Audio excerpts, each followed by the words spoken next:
سامنے بٹھا دیا جائے، آپ تو مرزا قادیانی کے ہاتھ کے اوپر بیعت کر لیں۔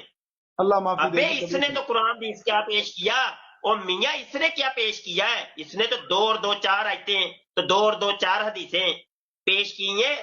وہ تو قرآن اور حدیث سے باہر جایا ہی نہیں کرتا تھا مرزا سینئر۔ آج بھی دنیا کا ہر قادیانی مرزا یہی کہتا ہے، آؤ قرآن اور حدیث سے بات کرو، آؤ قرآن حدیث سے بات کرو۔ قادیانیوں کو دیکھ لیں، مرزا قادیانی جب پیدا ہوا تھا تو اپنے ساتھ اپنی ٹیم کو لے کے پیدا نہیں ہوا تھا۔ مرزا قادیانی کے جو اس وقت فالورز موجود ہیں، مرزا قادیانی جو ہے وہ اپنے گھر سے لے کے پیدا نہیں ہوا تھا۔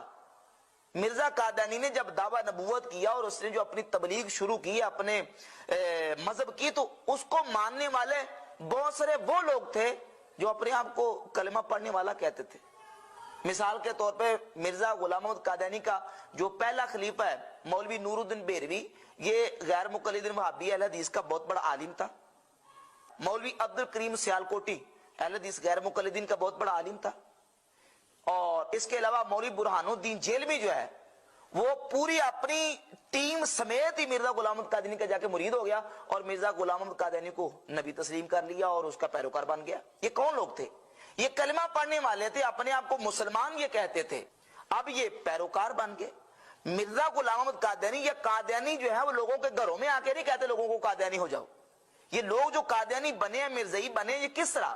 ظاہر ہے کہ اس کے جو ذرائع ہیں ان میں سے ایک ذریعہ یہ ہے کہ یا تو مرزا قادیانی کی صحبت میں جا کے بیٹھے، یا یہ ہے کہ مرزا قادیانی کا لٹریچر پڑھا، یا اس کے بیانات سنے، اس کے لیکچر سنے اور سن کے گمراہی کا شکار ہو گئے۔ مرزا صاحب بھی بہت بڑے عالم تھے، اپنے زمانے میں بڑے مناظر کی حیثیت رکھتے تھے۔ ان کے بارے میں مولانا ابوالکلام آزاد نے بڑے غیر معمولی الفاظ لکھے ہیں جب ان کی وفات ہوئی ہے۔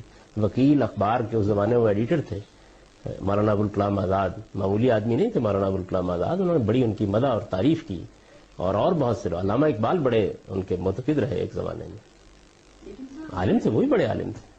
اتنے سیانے لوگ، پڑھے لکھے لوگ اسے مان کیسے لیتے ہیں نبی؟ لیکن آپ ایک ہی نوبل انعام یافتہ عبدالسلام، اور وہ بھی اس کا جو ہے وہ نکلا معتقد۔ کیا ہوتا ہے یہ ہمیں نہیں معلوم۔ اصل وجہ یہ ہے یہ بڑے لائق شخصیت تھی، اس نے ایک وقت میں بڑے عیسائیوں کے ساتھ جو ہے وہ مناظرے کیے تھے، انہیں شکست دی تھی، تبھی تو مشہور ہو کے پھر نبی بنے۔ جو توحید کے اوپر اس شخص کا لٹریچر ہے نا، با کمال لٹریچر ہے۔ توحید کا استدلال کمال درجے میں ہے۔ مولانا عبد الماجد دریابادی کا نام آپ نے سنا ہوگا، وہ کسی وقت دہریے ہو گئے تھے۔